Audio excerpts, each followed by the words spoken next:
Bean has the call. Thanks, Deputy Speaker.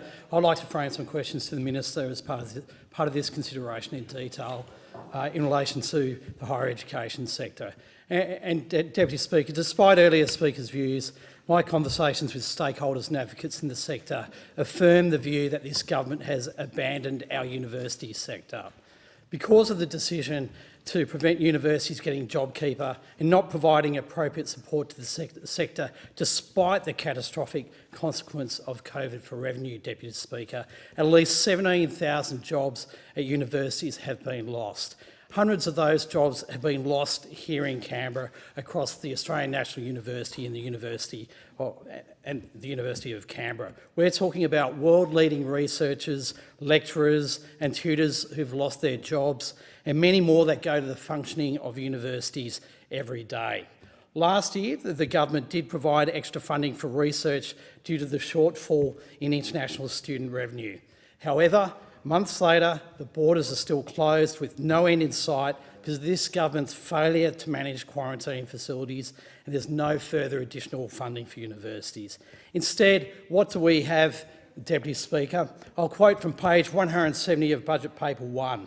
It says, expenses under the higher education sub-function are expected to decrease by 8.3% in real terms from 2021 to 2021-22 and decrease by 9.3% in real terms from 2021-22 to 24-25. What that means is that over the next 4 years, Minister, your government is ripping $1 from every 10 out of universities.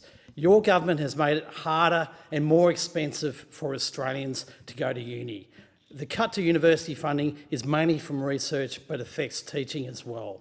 And you can't gut our research funding, trash our academics, then expect them to lead the world in commercialising their research.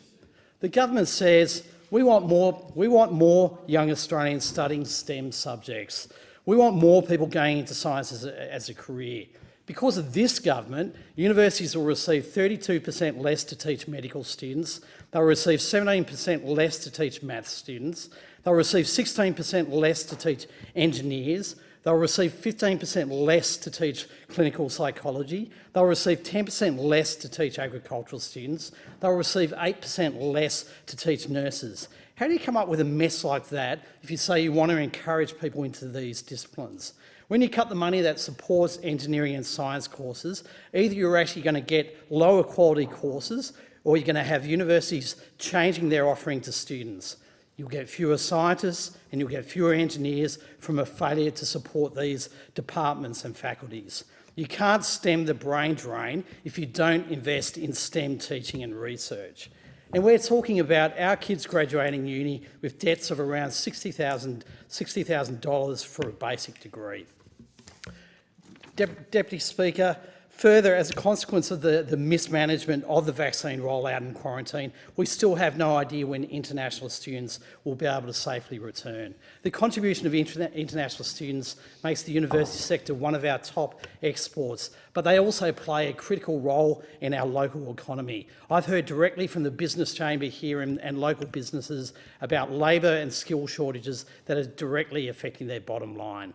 The budget really shows such a bad contrast between what the government says it wants and what it does in practice.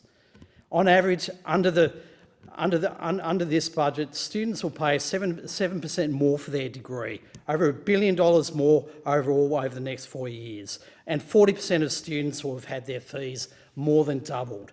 Minister, because of the Prime Minister's decisions, universities have been forced to abolish and merge courses and cut faculties across the country in areas such as neuroscience, engineering, maths and Asian languages, areas that will be essential to Australia in coming years and decades, areas that were highlighted by the Finkel brief to the COVID committee if we're serious about productivity in this country. So my questions to you, Minister, are, we don't want Australia to be like America, where our kids have to get a lifetime of debt to get an education. Why does your government keep taking decisions to take us down that path?